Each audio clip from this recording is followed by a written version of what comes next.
como bien dice escalas de medición, todo en medicina también se mide. Todo lo que hacemos se mide. Por ejemplo, el número de charlas que vamos a dar, se estamos midiendo. Medimos, por ejemplo, cuántas charlas hemos dado, a cuántas personas hemos dado. Entonces, y hay escalas para medir en todo esto en que hacemos, ¿no? Podemos hacer, por ejemplo, ahora mismo estamos viendo cuántos pacientes con, ¿qué se llama? Con dengue tenemos, ¿no? Cuántos importados, cuántos autóctonos estamos midiendo, porque eso nos va a ayudar en epidemiología muchas veces, ¿ya? Y de acuerdo a todo eso que tenemos, vamos a tomar algunas medidas. Y también las medidas que vamos a ver también se miden, ¿ya?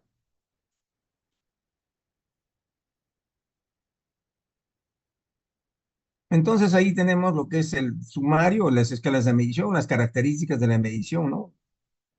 El C10, ¿ya? Que es todos los códigos prácticamente de todas las enfermedades que vamos a tener, y los certificados de nacimiento y de defunción y el SINADE, ¿no? Que esto es los certificados, pues, de nacimiento, perdón, de defunción, que está, pues, a nivel ya de vía internet, ¿ya? Entonces pasamos a ver todo esto y ahorita estamos viendo sobre el dengue, ¿no? Como les decía, todo vamos a medir. Lima Metropolitana, como ven, supera 21 regiones en casos del dengue, ¿no? ¿Cómo controlar el zancudo semanalmente en solo 10 minutos? A nivel nacional, miren, hay 134.034 contagios hasta la semana epidemiológica del 14, ya del 2024. Entonces estamos hablando todavía del mes de, ¿no? ¿De qué mes estamos hablando? Es semana 14, entonces de la primera semana prácticamente de abril, ¿ya? En tanto Lima Metropolitana, miren cuántos casos tenía, ¿no? Hasta, bueno, la primera semana, este mes de abril, ¿ya? Y el ministro, pues, ha solicitado la adquisición de la vacuna de Takeda contra el dengue a la Organización Panamericana de la Salud, ¿ya? Pero hay que ver si esta vacuna, pues, va a actuar frente a hasta los cuatro serotipos, ¿no? Que eso es importante.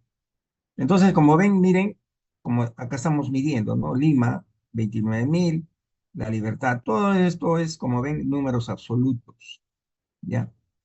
Y más adelante ya veremos qué se llama, cómo se mide estas tasas, ya según qué se llaman las poblaciones, todo esto, ¿no? Y vamos a ir viendo para poder comparar.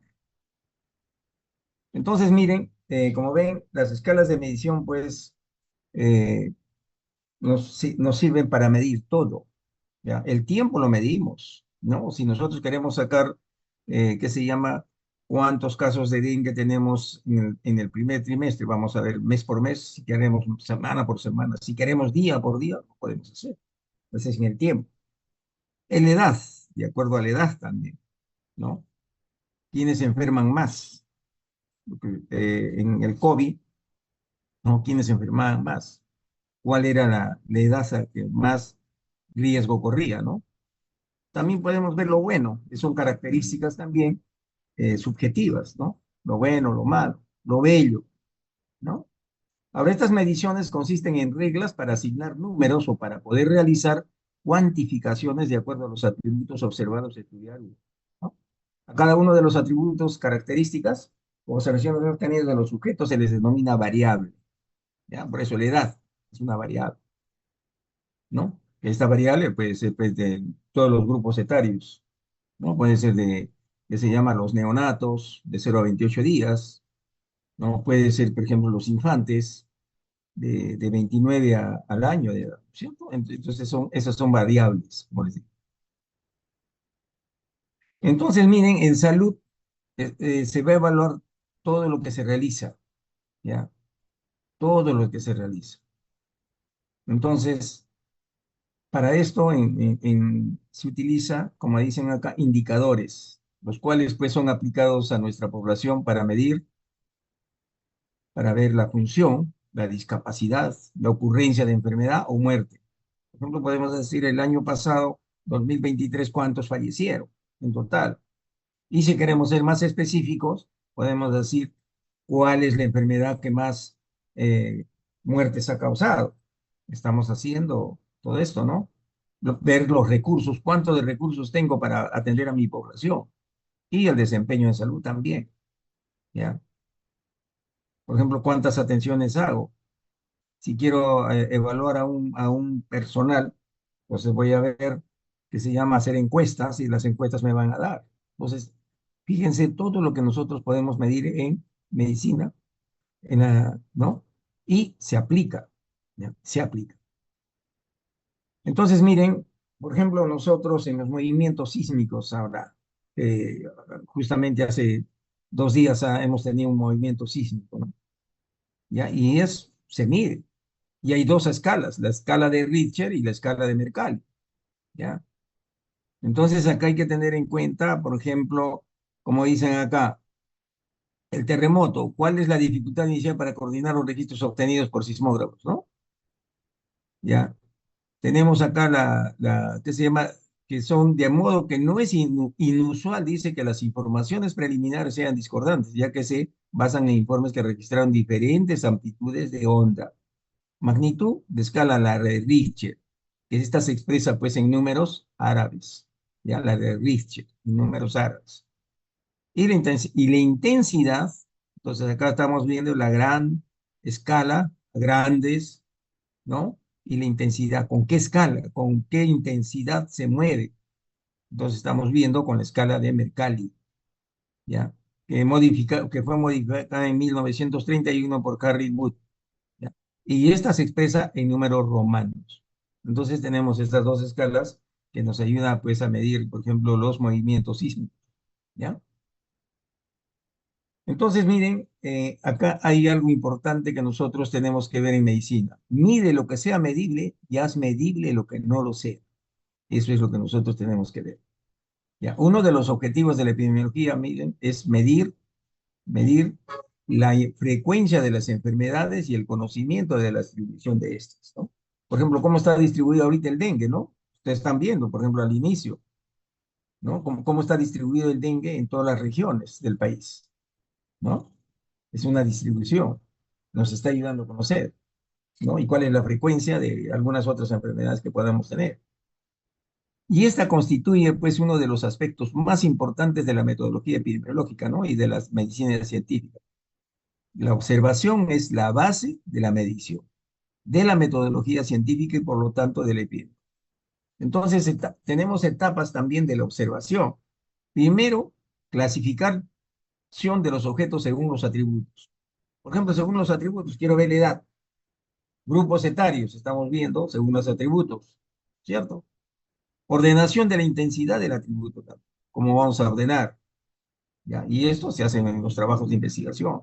Y la cuantificación del atributo, ¿no? ¿Cuánto tenemos? ¿No? ¿Qué es lo que hemos hecho? Entonces, cuantificamos, ¿ya? Ahora, los indicadores, como ven, miden el impacto de los problemas de salud como indicadores de mortalidad, ¿no? Por ejemplo, nosotros queremos ver cuántos han fallecido el año pasado, el de 2023, vamos a suponer, solamente por hipertensión arterial.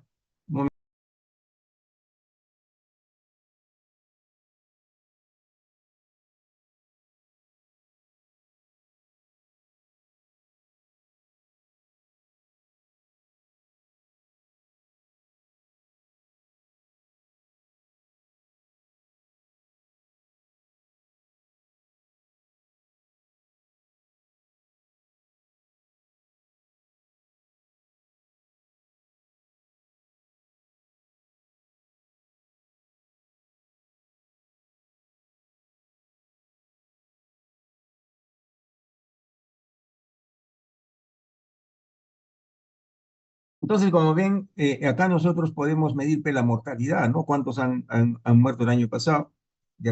Si queremos ser específicos, ¿no? ¿Cuántos murieron por hipertensión arterial? ¿Cuántos murieron por COVID? Por ejemplo, ahorita estamos viendo, ¿no? ¿Cuántos fallecieron el año pasado por dengue? Podemos sacar, son indicadores de mortalidad. Y de morbilidad también. ¿Cuántos se enfermaron el año pasado? ¿Ya? Estamos midiendo. Entonces, son indicadores, ¿no? Y también miden la frecuencia de los problemas de salud, ¿no? Como las infecciones, con qué frecuencia se viene presentando las enfermedades, los problemas de salud, ¿no? También nos ayuda. Las neoplasias, ¿no? Ustedes saben que ahorita las neoplasias están en un, que se llama un galope incrementándose mucho, ¿no? Y vamos a ver, por ejemplo, lo que es el cáncer el cáncer de piel. Si nos retrocedemos hace 10 años atrás, no teníamos la cantidad que tenemos ahora. Entonces, esa es la frecuencia. Accidentes de tránsito, ¿no? No solamente accidentes de tránsito, no otro tipo de accidentes. Entonces, la gran mayoría de todo esto se basa pues en los registros, ¿ya? Y en las notificaciones que hacemos. Por eso, a la actualidad, por ejemplo, en los establecimientos de salud, para hacer el seguimiento del dengue, existen el registro de los, ¿qué se llama? De los febriles. Y con eso estamos haciendo un seguimiento, ¿ya? Entonces, de ahí de esos febriles hay que ver cuántos son dengue y cuántos son por otras enfermedades. O sea, nos está ayudando estos indicadores. Ahora, por lo tanto, miren, la medición en salud requiere de disponibilidad de datos, ¿ya? Como el sexo. Por ejemplo, cuántas mujeres se enfermaron, ¿no? Por dengue y cuántos varones ¿no? Y de ahí podemos hacer una disquisición. ¿Cuál es el sexo que más enferma? ¿No es cierto? La edad, qué grupo etario, como cuando sucedió lo que se llama lo que es el COVID, ¿no? ¿Quién es más enfermado? ¿No? Entonces se le da el estilo de vida, ¿ya? Hay que ver, por ejemplo, en la diabetes, cuál es el estilo de vida que tiene, ¿no? Y podemos hacer estudios. La ocupación. No es igual un médico que un que se llama que un chofer. Entonces la ocupación es muy diferente. El médico de repente tendrá quizás un mayor riesgo de enfermarse de infecciones, ¿no es cierto? Y el chofer de accidentes. Como ven, miren, son cosas que nos ayuda mucho esto de los indicadores en epidemiología. El número de hijos también, ¿no? También se miden indicadores positivos de la salud. ¿Cuáles son los indicadores positivos, no? La tasa de natalidad, cuántos han nacido, la tasa de inmunizaciones, ¿no? ¿Cuántos se han inmunizado este año? ¿Cuántos tienen las inmunizaciones, las vacunas completas, ¿no? Los métodos de planificación familiar, quienes utilizan el método, por ejemplo, de barrera, quienes utilizan el método que se llama de vía parenteral, la anticoncepción quirúrgica. Fíjense todos los datos, todos los indicadores que nosotros podemos medir mediante los indicadores, todo lo que podemos medir. Y de acuerdo a eso, podemos decir si están con buena salud o con mala salud, o están en riesgo, es una población que está en riesgo. ¿Ya? No sé si hasta ahí estamos bien. ¿Están, entienden? ¿Estamos hasta ahí bien? Sí, Sí, doctor, todo doctor. bien. Listo, seguimos entonces. Entonces, miren, la medición, como dice acá, consiste en asignar un número o una calificación a alguna propiedad específica de un individuo, una población, un evento, usando ciertas reglas. Ahora, ¿cuáles son los pasos que se sigue durante la medición? Ahí tenemos, miren, se delimita la parte del evento a medir. ¿Ya? ¿Qué es qué vamos a medir? Vamos a medir, por ejemplo, ahorita la población del Perú, ¿no? Toda la población del Perú, no estamos viendo la otra población. Ahora, si queremos ser más específicos, vamos a ver la población, por decir, de Virgen del Carmen. ¿Cuántos se enferman por COVID? Estamos delimitando el evento, ¿ya? Delimitando. Vamos a conocer dónde, qué está pasando en esa zona. Se selecciona la escala con que se medirá. Hay que seleccionar, ¿ya? ¿Cómo lo vamos a medir? Vamos a comparar el atributo medido con la escala también, ¿ya? A comparar, ¿ya? Finalmente se emite un juicio de valor acerca de los resultados de la comparación, ¿no? ¿Qué pasó este año? ¿Qué pasó el año pasado? Entonces, nos permite todo eso, miren, fíjense la medición, ¿ya? Entonces, miren,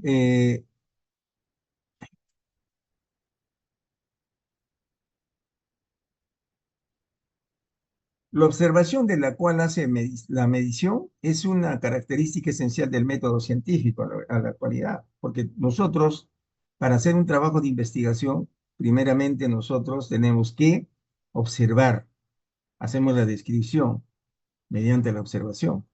Y esto pues nos va a conllevar pues a hacer trabajos de investigación y esto se convierte mediante un método científico. ¿Ya? La epidemiología a la actualidad pues se ocupa de medir con fines de observación fenómenos o hechos relacionados con la vida. ¿Ya? Ahora, todo estudio epidemiológico puede ser considerado un ejercicio de medición, ya bien sea medida de frecuencia de una enfermedad o del efecto que sobre dicha enfermedad tiene una determinada exposición. ¿Ya? Como toda medición, su calidad depende de su validez, qué validez le vamos a dar y cómo la precisión. Por eso cuando nosotros hemos hecho ese trabajo práctico al inicio de las prácticas, ahí se valida y tiene que ser preciso.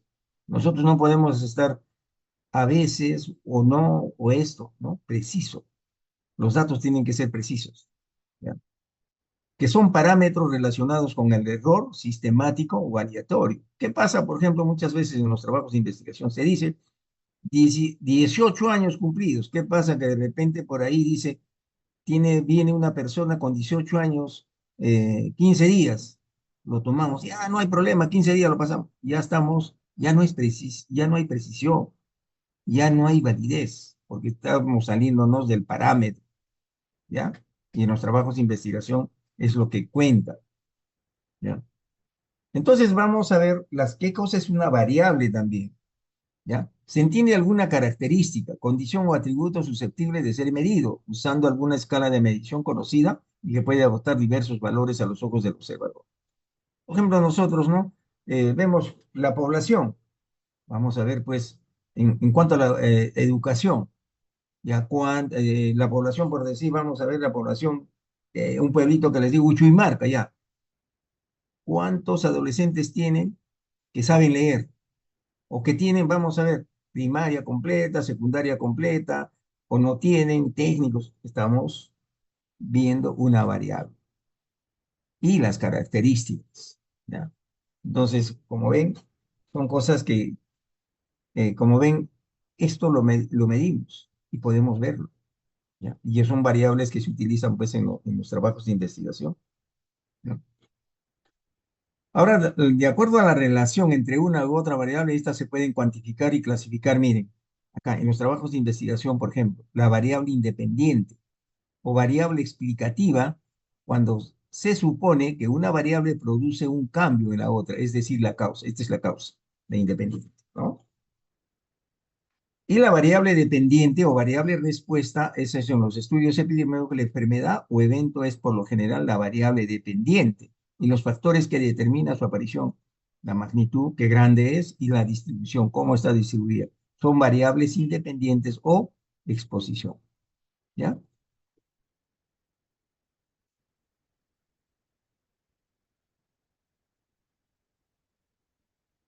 Las características, como ven, miren, como ya les vuelvo a mencionar, en la persona podemos ver la edad, el sexo, la etnia, ¿no? Qué tipo de raza son, el tiempo. Podemos hacerlo en días, en semanas, en meses, en años, ¿ya? Si nosotros queremos, por ejemplo, en un establecimiento de salud, ¿ya? Vemos cuántas personas vienen el día sábado con problemas de intoxicación alcohólica, ¿ya? ¿Y qué personas son las que mayor vienen? Podemos ver la edad. De repente están oscilando entre los 20 y 30 años. Estamos viendo la edad. ¿En qué tiempo? ¿En qué días? Estamos viendo el día sábado. Pues estamos viéndolo en el tiempo, ¿ya? Y vamos a ver de qué zona viene. ¿Se dan cuenta cómo son las características? Y que nosotros en los trabajos de investigación tenemos que tomar en cuenta esto, ¿ya? Por eso les digo, importante es conocer esto de las variables y la medición en medicina. Entonces, miren, la medición de una variable dependerá de la capacidad del observador para poder percibir la ocurrencia de ella y de la disponibilidad de un sistema de registro y medición capaz de identificar el valor real que arroja. Por ejemplo, ustedes dirán, ¿y de dónde se saca todo esto de la información, de los datos? Nosotros como médicos, el día que estén trabajando ustedes, van a llenar una hoja que se llama el GIS, lo vamos a ver al final. Entonces ahí cuantificamos todos los pacientes que van viniendo. Paciente que viene, por ejemplo, ponemos la edad, el sexo, identificamos con su DNI, todo eso, cuando ha nacido, todo esto, y le ponemos el diagnóstico. Entonces de ahí se va recabando todo esto, lo que les digo, del sistema de registro, ¿ya? Entonces de ahí podemos sacar nosotros toda la información y esto lo convertimos, por ejemplo, en un trabajo de investigación, ¿ya? Entonces, la variable, miren, es una característica de la unidad de análisis que toma diferentes valores, ¿no? Toma por lo menos dos categorías ahí tenemos. Ejemplo, la edad, el sexo, estado civil, nivel de instrucción, el número de hijos. Acá van a ver algunos tipos de variables que es importante, ¿ya? Tenemos la variable cuantitativa o numérica. El atributo se mide numéricamente, ¿ya? Numéricamente, ¿ya? Y la variable cualitativa o categórica que mide atributos o propiedades, ¿no? Vamos a ver lo bello, lo bonito, lo hermoso, ¿no? Entonces, esta se clasifica de la siguiente manera. La variable cualitativa, que viene a ser, puede ser nominal, el sexo, ¿no? ¿Es hombre o es mujer? Ya, acá no hay, como dicen, no, que sí. Por eso les digo, una cosa es el género, que es muy diferente, por eso cuando ustedes se enfoquen en los trabajos de investigación tienen que poner sexo, no van a poner género. Porque si ponen género, ya, pues es una cosa que eso piensan las personas, que es muy diferente. La ocupación, ya, nominal. ¿Cuál es la ocupación? De repente es chofer, es médico, es que se llama ebanista, es carpintero. Es la ocupación. La raza, ¿de qué color son? Blancos, negros, mulatos, ¿no? Mestizos. Y en la ordinal, vamos a hablar de la gravedad de la enfermedad. Ustedes han visto en la ordinal, ¿no? La gravedad de la enfermedad, ¿ya? Por ejemplo, el estadio 1, estadio 2, estadio 3, estadio 4, el cáncer, ¿no? Estamos bien, ¿ya? Y en la variable cuantitativa, vamos a ver las discretas, que es la paridad del número de hijos que tiene una persona, ¿no? Multípara, que va, de repente tiene 3, 4, 5 partos. Estamos hablando de paridad. Y el número de casas por manzana, ¿cuántas casas hay en una manzana? Vamos a señalar, de repente hay 8 casas, estamos señalando cuantitativamente, ¿ya? Y las continuas viene a ser pues, la presión arterial, ¿no? La temperatura, va de 38,5, 39, entonces estamos continuando, viendo cómo está. Y la presión arterial de igual manera, ¿ya? Entonces, estas escalas de medición, por eso primero es la variable nominal a categoría, puede ser dicotómica o politómica, ¿no? Cuando tiene varias categorías. Acá hablamos de dos, ¿es noche o es día? ¿Ya? Y politómica pues ya tiene más de dos variables, ¿no? Y la variable ordinal, la variable numérica, discretas o continuas, y la variable proporcional o de razón o intervalo, ¿no? Va de tal número a tal número, ese es un intervalo, ¿ya? Entonces acá vemos la variable nominal, que es la escala más elemental de clasificación. Ojo con esto, es la escala más elemental de clasificación y establece grupos de acuerdo a la presencia o ausencia de algún atributo característico. Dicotómica, tiene dos posibilidades, como les decía, vivo o muerto, noche o día, ¿ya? No hay más, es la dicotómica. Y la politómica son posibilidades de clasificación, son más de dos, pues. Vamos a ver el grupo sanguíneo, ¿no? ¿Cuántos grupos sanguíneos tenemos? ¿No? Ahí tenemos el O, tenemos el A positivo, el B positivo, el negativo, entonces son varios, ¿ya? Por eso hablan de, son más de dos. Y el C10, la clasificación de los códigos del C10, como van a ver más adelante. Y el estado civil, ¿acaso solamente vemos el casado y el soltero? No, hay viudo, divorciado, ¿no? Conviviente, es el estado civil.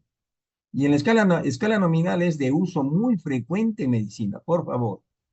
Esta escala nominal, como dicen, es elemental, ¿ya? Es la escala más elemental y más frecuente en medicina, ¿ya? Entonces, la variable ordinal corresponde pues al segundo nivel de observación, por lo tanto establece una intensidad del atributo y expresa categorías ordenadas por rango. Esa es la escala ordinal, ¿ya? Entonces, veamos la necesidad. Permite establecer una graduación entre las observaciones y establece un orden. Por eso dice de ordinal, orden, ¿ya?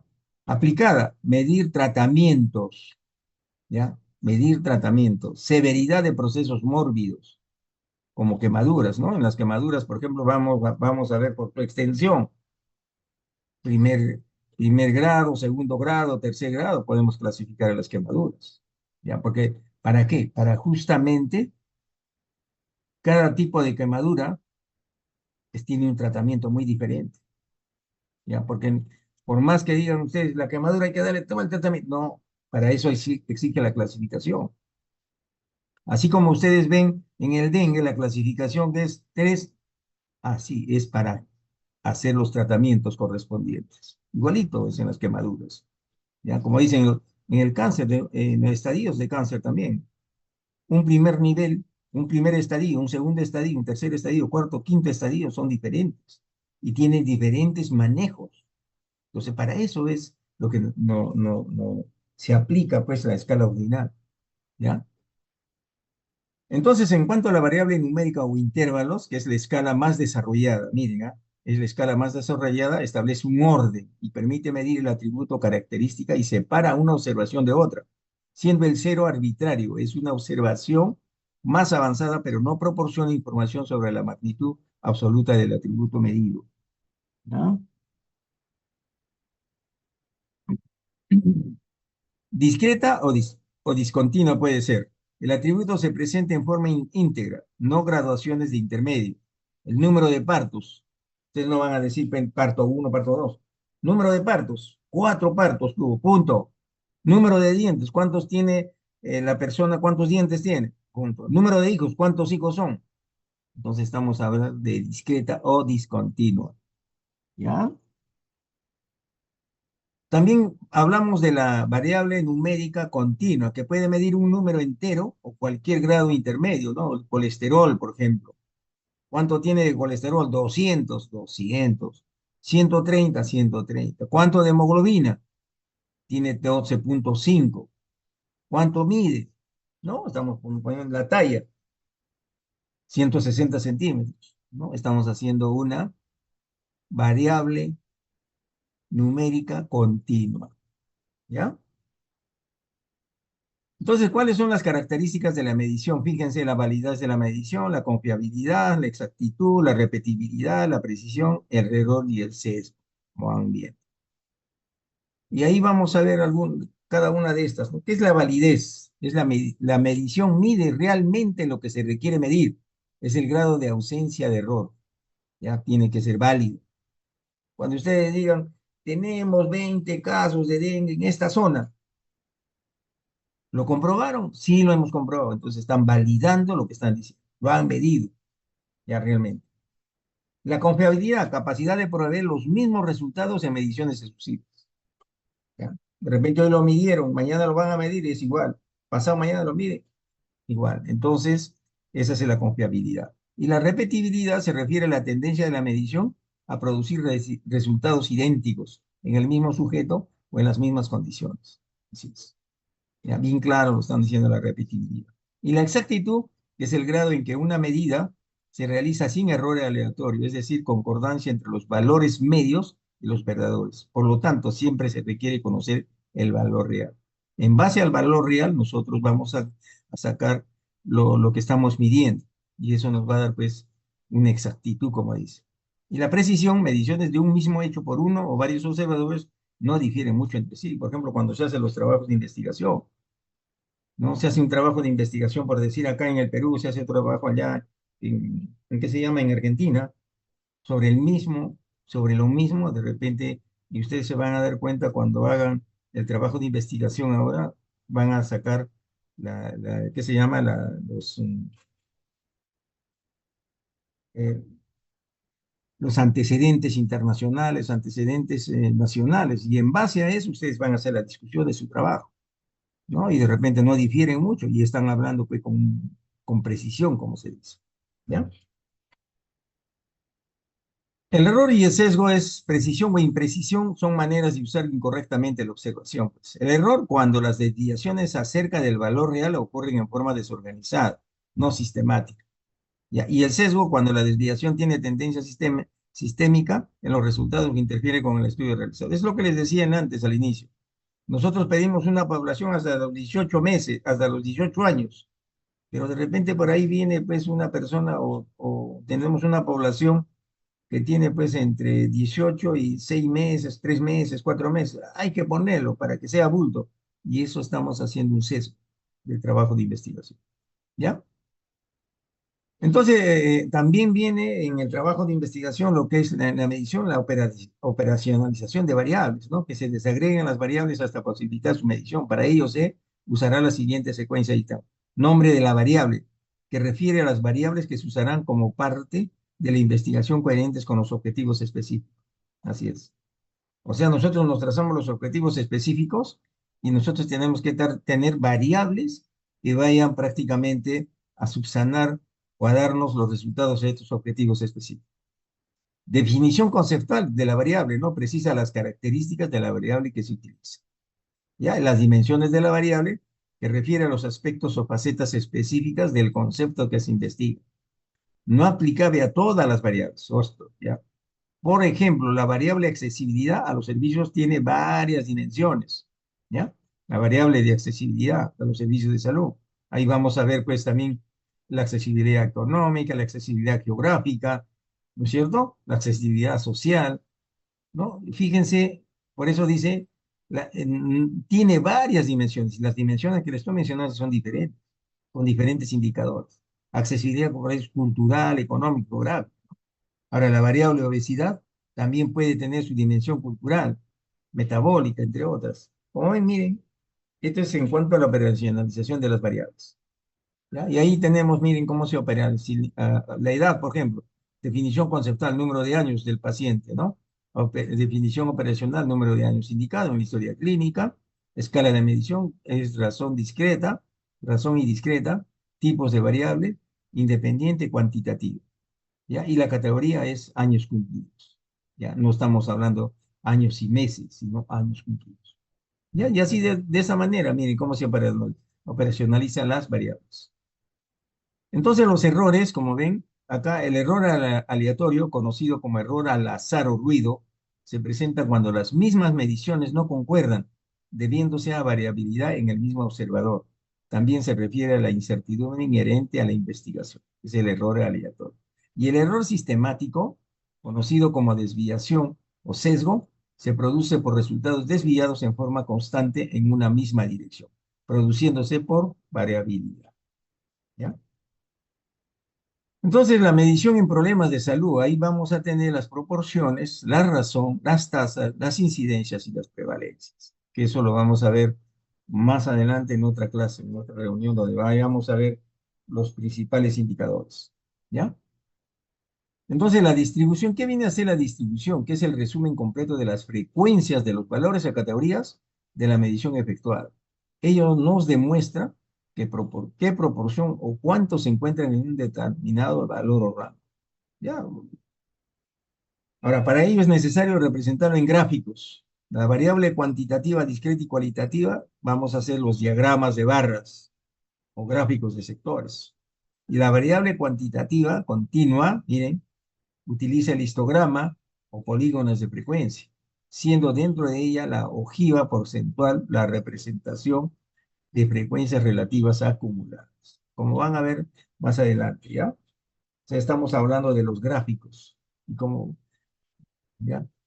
Entonces acá miren el tipo de gráfico para la nominal, diagrama de barras, gráfico de sectores, ordinal, diagrama de barras, gráfico de sectores, intervalos, diagrama de barras, histogramas, gráfica de sectores, polígono de frecuencia. Y la proporción, diagrama de barras, histogramas, gráfico y polígono de frecuencia, ¿no? Eso es el tipo de gráfico y el tipo de variable. Entonces la clasificación internacional, ahora miren, hemos visto ya algo importante, la medición. Y vamos a ver, hablamos del CIE-10, ¿no? La clasificación internacional de enfermedades.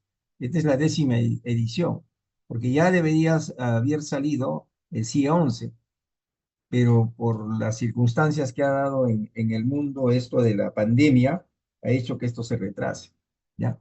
Entonces, los antecedentes acá, vamos a ver, la Organización Mundial de la Salud viene coordinando periódicamente el CIE, o sea, el Código Internacional de Enfermedades, desde 1948.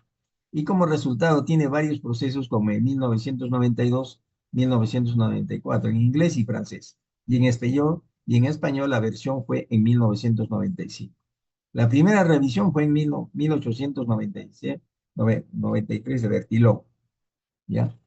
Entonces, en 1989, la Organización Mundial de la Salud recomendó que se defina un mecanismo de actualización de este CIE-10 para que se reincorpore constantemente, constantes revisiones periódicas. Por ejemplo, a la actualidad, pues, había, por ejemplo, hay muchas enfermedades que antiguamente no tenían código, pero ya ahora sí tienen código. Lo mismo, por ejemplo, todas las enfermedades que tenemos de salud mental, incluso están interviniendo esto de la ludopatía, todo eso, están entrando ya en el CIE-11. Por eso dicen de las revisiones periódicas. Entonces, el CIE-10 es una clasificación de enfermedades que se define como un sistema de categorías a las que se asignan entidades morbosas de conformidad con criterios establecidos. El CIE-10 significa Clasificación Estadística Internacional de Enfermedades y Problemas Relacionados con la Salud. ¿Ya? Por ejemplo, por eso eso lo vamos en prácticas, por ejemplo, les vamos a dar todo esto y vamos a enseñarles cómo se llena, por ejemplo, esa información.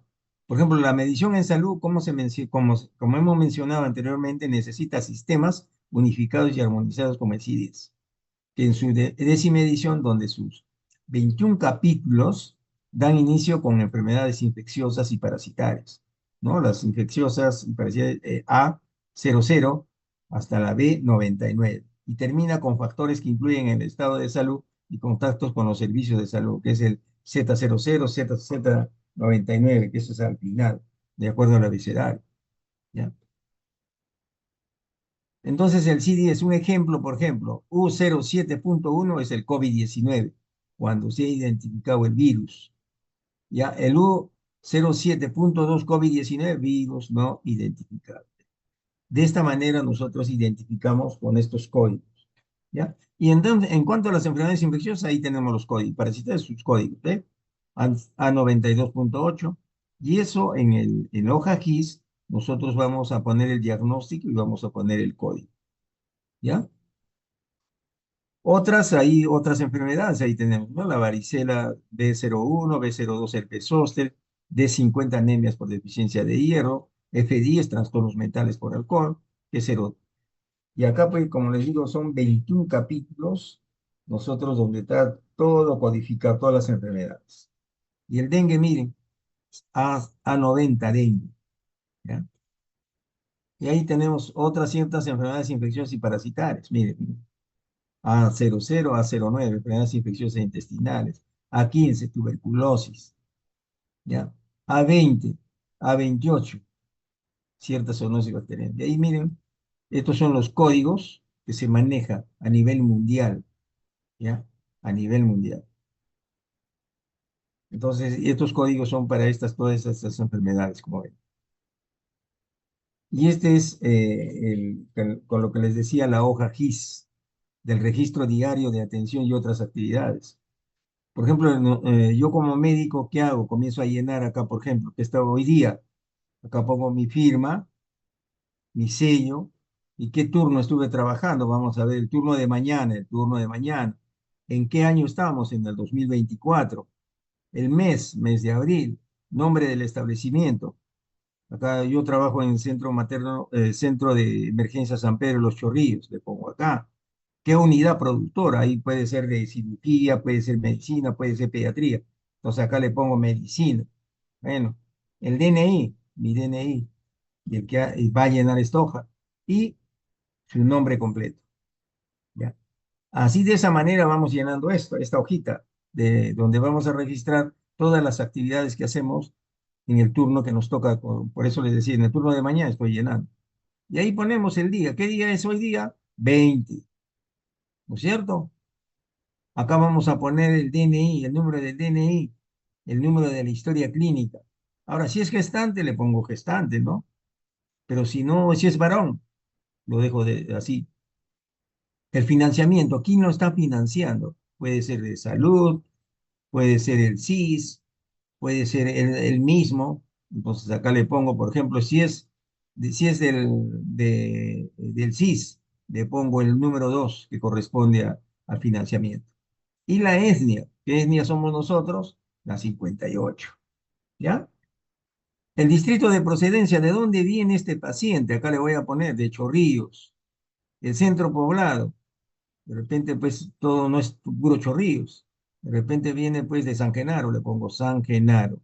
¿Ya? De esa manera, nosotros vamos llenando este registro diario, la edad. Pero primero acá hemos puesto el nombre de la persona, nombre y apellidos de la persona y su fecha de nacimiento. Ya, si es una mujer o es un niño, vamos a poner la fecha de último resultado de hemoglobina. Si es mujer, fecha de la última regla. ¿Ya? Entonces, ya una vez que hemos llenado todo eso y estamos por acá, vamos a poner la edad en años, en meses, en días. De repente es un recién nacido, tiene días, entonces lo pongo días. ¿Ya? Y acá viene el sexo. ¿Es masculino o es femenino? Y el perímetro cefálico. Si es niño, le ponemos el perímetro cefálico. ¿Ya? El perímetro abdominal. Vamos a llamar la tasa, la talla de hemoglobina. ¿Ya? Ahora, dentro de esto, si, vamos a ver si esta persona vino por primera vez al establecimiento, le pongo nuevo. La N quiere decir nuevo, ¿ya? Al establecimiento, como dice, al establecimiento. Y en el servicio es nuevo, ¿no? De repente esta persona se va al hospital o al establecimiento de salud Virgen del Carmen y dice, yo quiero, vengo al establecimiento por primera vez, ya, y va al servicio de pediatría, entonces por primera vez es nuevo, nuevo. Pero ¿qué pasa si de repente ya viene continuamente? Estamos hablando de un continuador, tanto en el establecimiento como en el servicio de pediatría, ¿ya? Ahora vamos a ver si es repetitivo. Cuando realmente esta persona viene continuamente pues con la misma enfermedad, ese ya está, no, perdón, reingreso, ya, cuando esta persona dejó de venir por lo menos un año, ¿no? Entonces, ese le vamos a poner un reingreso a esta persona, tanto al establecimiento como al servicio, ¿ya? Ahora, el diagnóstico, ¿cuál es el diagnóstico? Vamos a poner el diagnóstico, de repente es una infección, un síndrome febril, ese es el definitivo, la D. Ya, pero este síndrome febril, ¿de dónde viene la fiebre? De repente es una infección urinaria, pero no le voy a poner de frente infección urinaria definitivo, porque de repente estoy presumiendo, entonces un presuntivo, ¿ya? Presuntivo. Pero este paciente, después de días, viene, ¿no? El mismo paciente, ya le pongo en otra casilla, le viene acá con el resultado y tiene infección urinaria. Entonces ya no le voy a poner presuntivo y no le voy a poner repetitivo, sino de frente le pongo ya definitivo, porque estoy, que se llama confirmando la infección urinaria. ¿Ya? Y este es el código, ahí vamos a colocar. Son síndrome febril, como les decía, le pongo R59, ese es el código de CIDIES. ¿Ya? Y la infección urinaria le pongo N39, ese es el código. Hasta ahí estamos bien. Ya esto lo vamos a corroborar muy bien en las prácticas. ¿Ya? ¿Me han entendido hasta acá, no es cierto? Señor Robles, ¿está presente o no está presente? Sí, doctor, todo bien. Ya. Y ahí, como ven, miren, tenemos una hojita de 12 ítems que vamos a llenar por cada uno de los pacientes que nosotros atendemos. Y ahí está, miren, el financiador, ¿cómo están? Como les decía. El ítem, el peso, la talla, y ahí tenemos los ítems, paciente nuevo, por primera vez ahí tenemos, ¿no? Con toda su leyenda para llenar esta hoja. Y esto les digo, no es solamente, ¿qué se llama? Lo estamos hablando ahorita acá. Esto lo llevamos todos los días los médicos que estamos atendiendo en el consultorio. Por eso digo, toda actividad en medicina se mide, ¿ya? Hay charlas educativas, también tiene también un componente, un número, un código, ¿ya? Entonces, por eso les digo que la medicina ha avanzado tanto en base a la información que nosotros podemos, que se llama, convertirla, pues, en qué se llama, los datos convertir en una información científica, ¿ya? Entonces, la Oficina General de Estadística e Informática, ¿ya? Del MINSA, a través de la Oficina de Estadística que a disposición del personal de salud en general y particular, a quienes realizan la atención de consulta externa, el presente documento técnico que permitirá orientarlo en el registro y codificación adecuado de los diagnósticos, actividades y procedimientos que se realizan en la práctica diaria con las personas, familias, comunidades del país, mostrando ejemplos prácticos de registro de las principales actividades de primera, de manera simple y clara, bajo la estructura del modelo de atención integral de salud, que es el MAIS. Ahora ya no se llama MAIS, como van a ver más adelante también una clase. Los actuales lineamientos de la gestión por resultados y la ley marco del aseguramiento universal en salud. Esto es lo que le estoy diciendo, ¿no? Lo que estamos viendo en el registro de codificación de la atención en la consulta externa, ¿ya? Acá han puesto un ejemplo, por ejemplo, ¿no? Acá, acá el DNI, ¿no? Financiamiento es uno, ¿ya? El uno quiere decir que uno mismo se financia. ¿De dónde es? El Instituto San Juan de Miraflores, la edad, igualito como hemos hablado, ¿no? La atención prenatal de 8 semanas, definitivo, plan de parto, gestante con bajo peso, tamizaje de, ¿ya? Entonces, como ven, miren, de esa manera se llena, ¿ya? Entonces, la Organización Mundial de la Salud, pues, ha presentado la undécima, como les decía, la undécima, ya estamos en el CIE 11, ¿ya? Por eso hablan acá. Y problemas relacionados con la salud del CIE 11. Esta nueva edición, que viene a sustituir la CIE 10, cuya publicación se remonta a hace 28 años, ¿ah? Se ha publicado con el objetivo de que los proveedores y profesionales sanitarios se vayan familiarizando con los cambios, de manera que en mayo del 2019 se presentará ante la Asamblea Mundial de la Salud para su adopción formal por los Estados miembros, estando establecida la fecha para su entrada en vigor el 1 de enero del 2022. Era el CIE 11. Pero por esto de la pandemia, todo esto se ha aplazado, ¿ya? Entonces, en lo que respecta a la revisión del capítulo sobre trastornos mentales y conductuales, se incorporan numerosas novedades, entre las que cabe destacar el cambio en la clasificación de síntomas para la esquizofrenia y otros trastornos psicóticos, ¿ya? Hay cambios en cuanto a la codificación, como dicen acá. Ahora, los cambios realizados en los trastornos por uso de sustancias, una de las categorías diagnósticas que más modificaciones ha sufrido a lo largo de las diferentes revisiones. Otro de los cambios que presenta esta versión y que han sido objeto de atención mediática tienen que ver con la inclusión de la transexualidad, ¿ya? En el apartado de comportamientos sexuales y por tanto su eliminación como trastorno mental o desorden de la identidad de género, así como la incorporación del trastorno por videojuegos dentro del epígrafe de trastornos debidos a comportamientos adictivos, ¿ya? Fíjense, miren todo lo que está, lo nuevo, que como les decía, la medicina está avanzando y toda la información que nosotros estamos observando y estamos convirtiéndola en ¿qué se llama? En información científica, está dando resultados. Por eso es lo que ustedes se dan cuenta cómo ha ido pasando el tiempo, cómo va pasando el tiempo, y cómo van apareciendo muchas cosas para poderlas medir y darles pues una solución, ¿ya? Y estas son las herramientas de codificación del CIE 11, como les decía, el nuevo CIE 11, ¿no? Ahí está todo, bien, miró sin especificación. O sea, hay algunos cambios que va a haber. Entonces, en el CIE 11, miren, la clasificación internacional de enfermedades de salud es la norma internacional relativa al registro, notificación, análisis, interpretación y comparación de datos de mortalidad y morbilidad, ¿ya? Por ejemplo, de ahí nosotros podemos sacar pues, la morbilidad, cuántos se enferman, por ejemplo, con problemas respiratorios, cuántos con diarrea, cuántos con diabetes, porque está todito ahí en esos, en el CIE, como les vuelvo a repetir, en el GIS, en la hoja de registro diario. La 11ª revisión es resultado de la colaboración entre clínicos, estadísticos, epidemiólogos, codificadores y expertos en la clasificación y tecnologías de la información de todo el mundo. Ya, la CIE-11 es un producto científicamente riguroso que reúne con exactitud la práctica sanitaria y médica contemporánea, que supone un avance significativo respecto de las revisiones precedentes. Por primera vez, la CIE está íntegramente en formato electrónico. En estos momentos da acceso a 17.000 categorías de diagnóstico, con más de 100.000 términos de diagnóstico médico indexados.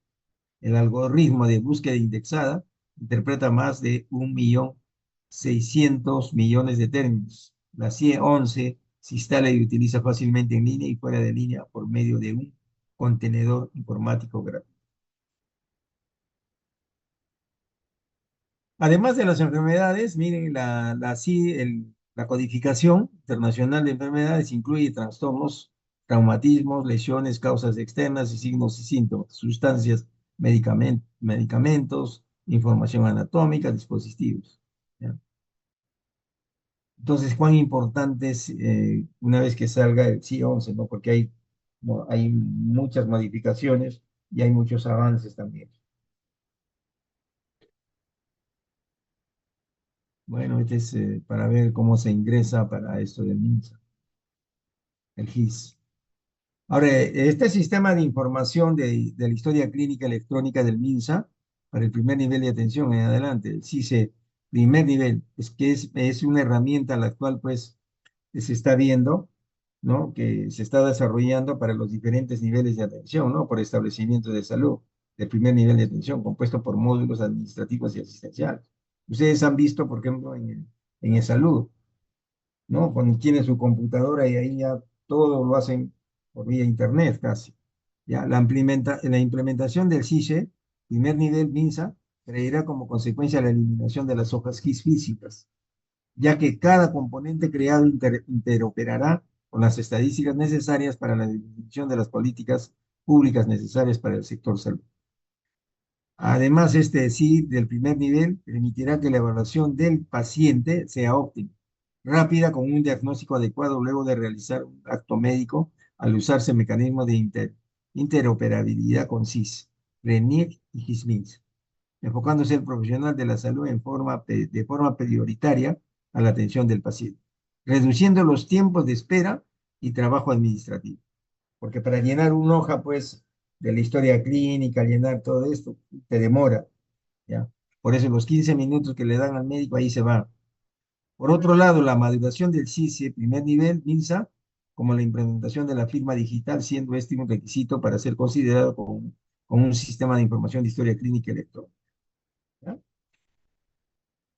Entonces, miren, hemos visto una parte de donde podemos obtener nosotros información para poder hacer trabajos de investigación. Pero también existen otros documentos, por ejemplo, tenemos el certificado de defunción, que es un documento médico importante a nivel legal.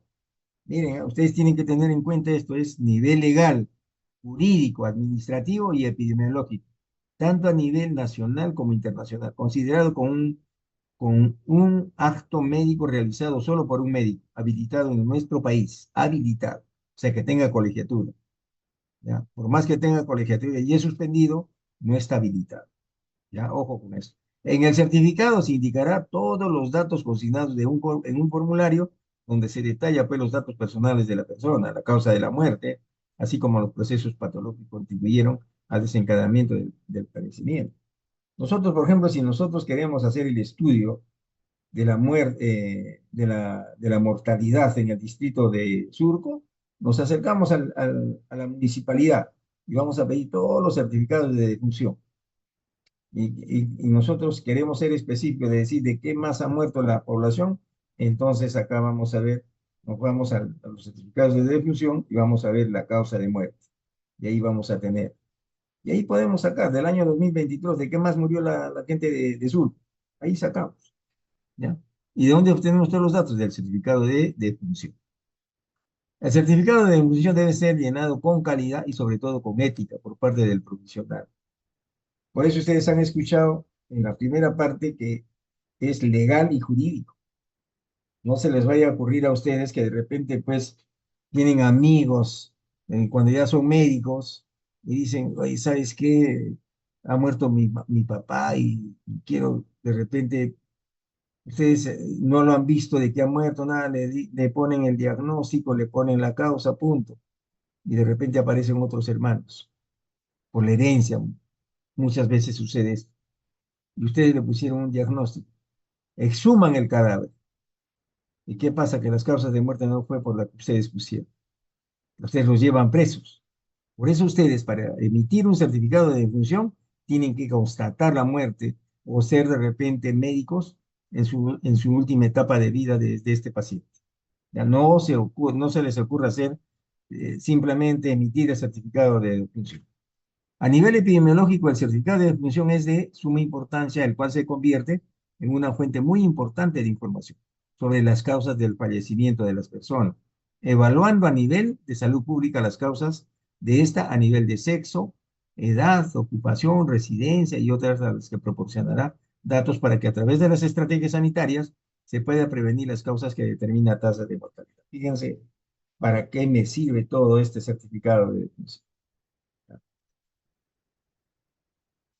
Ahora, este certificado de defunción tiene una gran trascendencia jurídica, como les digo, civil y penal, como ya les decía, y administrativa, en la cual se determinan los problemas legales vinculados al fallecimiento de la persona. Sin embargo, los datos estadísticos y epidemiológicos generados y obtenidos mediante este documento son de gran utilidad para conocer la situación de salud poblacional, información necesaria en la toma de decisiones en diversos sectores de la realidad nacional. ¿Ya? Entonces, ¿cuán importante es este documento? Y este es el certificado de defunción, ¿no? Eso también en práctica les vamos a enseñar cómo realmente se llena, a pesar de que ya existe, como les digo, electrónico, ¿no? Por ejemplo, hay que poner el nombre del paciente, ¿no? Quién está emitiendo y la firma de ustedes va a estar acá, con su nombre completo.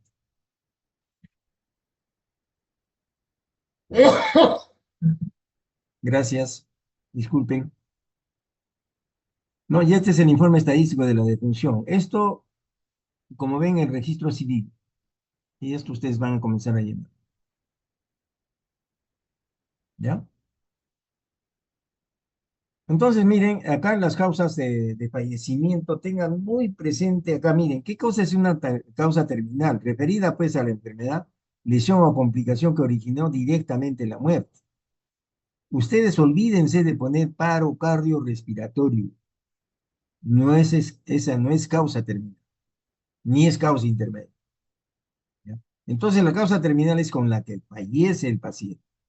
¿Ya? Y la causa intermedia es la enfermedad o complicación secuencial relacionada con la causa básica y que origina desfavorablemente la enfermedad, terminando con la muerte o causa terminal. ¿Ya? Si de repente estamos hablando, ahorita les voy a poner un ejemplo. La causa básica, que es la enfermedad, lesión o circunstancia que inicia el desencadenamiento de acontecimientos patológicos, intermedios y terminales que condujeron a la muerte de la persona. ¿Ya? Y los contributorios es cualquier otro proceso o enfermedad que contribuyó en forma desfavorablemente en el curso del proceso patológico, pero que no estuvo relacionado directamente con las enfermedades contenidas en la parte. ¿Ya? Entonces, si yo tengo una diabetes acá, esa será la causa básica, ¿no es cierto? ¿Qué me puede pasar acá? Un coma diabético. ¿Y el coma diabético a qué cosa me va a llevar? De repente, pues a un accidente cerebrovascular. ¿Ya? Y esa es mi causa terminal. ¿Ya? ¿Cuál fue la causa básica? La diabetes. ¿Ya? Entonces, fíjense cómo se va desencadenando. O sea, es un desencadenamiento que ustedes con lo que terminan. De repente es una fiebre tifoidea, una septicemia viene la causa intermedia y una sepsis generalizada sería la causa terminal. No sé si me han entendido esto. ¿Entendieron? ¿O hay dudas? Sí, sí se entendió, doctor. Ah, listo. Sigamos entonces. Y lo que les decía, ¿no? Esto es lo que podemos llenar a veces en zonas donde no tenemos pues internet, no tenemos, ¿no? Podemos llenar todo esto en papel, como se dice. Pero acá ya nosotros acá a nivel de Lima estamos manejando el SINADEP, ¿ya? Que viene es el Sistema Informático Nacional de Defunciones. Quizás ustedes han escuchado cuando estuve en pleno COVID, decían el SINADEP dice esto y el número de fallecidos es esto, ¿no es cierto? Ustedes han escuchado eso. Viene a ser lo mismo. El gran problema es que esto está ya, como les digo, en ese sistema informático, ya que a veces todavía no todos estamos manejando todavía, porque esto está desde el 2013, ya, y recién se está, pues, como les digo, haciendo conocimiento a todo el personal, ya. Este sistema de información de defunciones fue, como les digo, desde el 2013 de diciembre, con el INEI, la RENIE se inscribió en el convenio marco de cooperación interinstitucional entre dichas instituciones. Este es el número de convenio, tripartito, ya para fortalecer el sistema de registro civil y estadísticas vitales a través del intercambio de información. El RENIE, conjuntamente con el MINSA, desarrollaron el sistema informático, el cual tiene el nombre de, como ven, el SINADEP, ¿ya? Que permite el ingreso de datos del fallecido, ¿ya? Generación del certificado de defunción y el informe estadístico. Incluye las definiciones generales, defunciones fetales y las defunciones de personas no identificadas, de acuerdo a lo señalado en la directiva administrativa. Ahora, los beneficios de esta certificación son información de calidad y oportuna de las causas básicas de la muerte, lo cual permitirá políticas públicas en beneficio de la población y para obtener información de calidad. Entonces, este sistema nacional es el aplicativo informático que permite el ingreso de datos del fallecido, generación del certificado de defunción y el informe estadístico. Incluye las defunciones fetales, ya hemos visto, las defunciones de personas no identificadas, de acuerdo a lo señalado. Ahora, los beneficios de esta certificación en línea resultan ser insuperables toda vez que se tendrá información de calidad y oportuna de las causas básicas de la muerte, lo cual permitirá el correcto diseño y aplicación de políticas públicas en beneficio de la población. ¿Ya? Entonces, ese es un documento que es importantísimo también, como les digo, es legal, jurídico, administrativo, ¿no es cierto? Y epidemiológico. Tenemos otro documento que es el certificado de nacimiento. De igual manera, les hago hincapié que este certificado tampoco no lo puede, ustedes sin constatar el parto no pueden dar que se llama firmar un documento, ¿ya? Este es un documento expedido por el profesional de la salud que da fe del hecho del nacimiento, fecha en que tuvo lugar, qué sexo fue el que nació, y en su caso de la hora en que se produjo el nacimiento y de la filiación del chico. Este documento emitido obligatoriamente por el médico obstetriz que atendió o constató el parto, ya que atendió o constató el parto. En las localidades apartadas donde no existe alguno de dichos profesionales, el nacimiento es certificado por el profesional o técnico de salud que atendió o constató el parto. Por más que vengan, por ejemplo, de repente hubo un parto en su casa, ¿qué es lo que vamos a hacer? Me voy a su casa y veo a la paciente, examino a la paciente, observo a la paciente. Porque no se les ocurra directamente, ya van, ya, es la mamá, ella es la mamá, sin revisarla. Firman el acta, de repente ese bebé no es de ella. Se meten en un problema grande que al final terminan con juicio. ¿Ya? Entonces, por eso les digo, todos estos documentos hay que conocer bien para darlos. Bueno, si yo parto pues en un establecimiento de salud y les trae como se dice, algún documento, ustedes pueden firmar, pero sin antes no tengan ninguna prueba, no firmen, hasta que no constaten el parto. Entonces, este certificado de nacimiento es llenado inmediatamente a la atención o constatación del parto. Terminó la atención del parto, ustedes inmediatamente están llenando el certificado de nacimiento. Es entregado a los padres, sus representantes legales o al funcionario público designado formalmente para dar inicio a la partida de nacimiento y posteriormente el DNI. Es el primer documento público que prueba en esencia el nacimiento del recién nacido. Su emisión certificada también por personal criminalística de la Policía Nacional del Perú, encargado de la toma de la huella digital de la madre y huella permatoscópica, huella plantar de recién nacido. Así es. Por ejemplo, en Virgen del Carmen, toda vez que nace un niño, ¿ya? Y hay un producto, entonces la policía va para tomar la huella permatoscópica, ¿ya?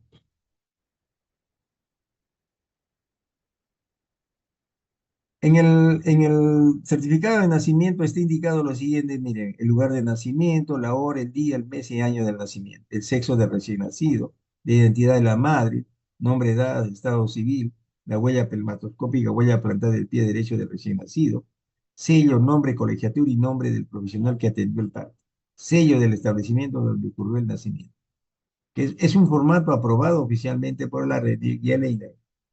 Es importante este documento. Como ven, después tenemos la partida de nacimiento, ¿no? Como ven, es de documento público emitido por el funcionario autorizado en las oficinas del registro civil de las municipalidades.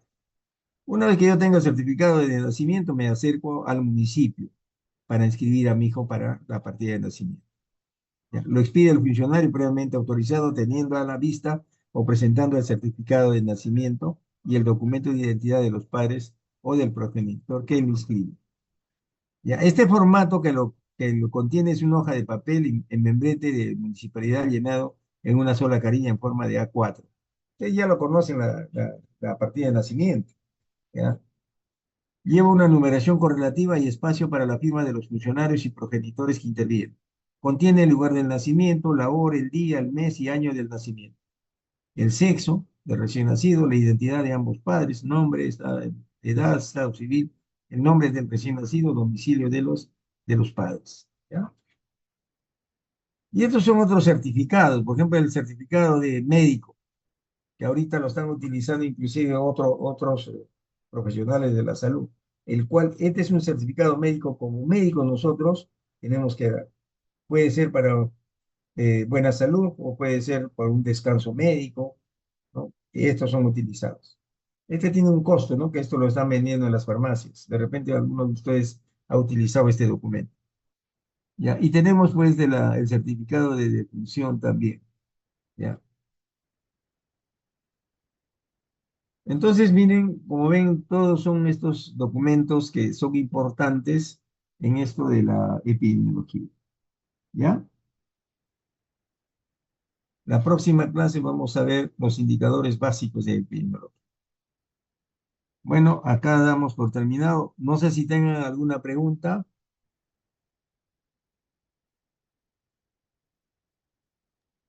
Todo claro, doctor. Ya, gracias. Entonces vamos a pasarles lista, ¿ya?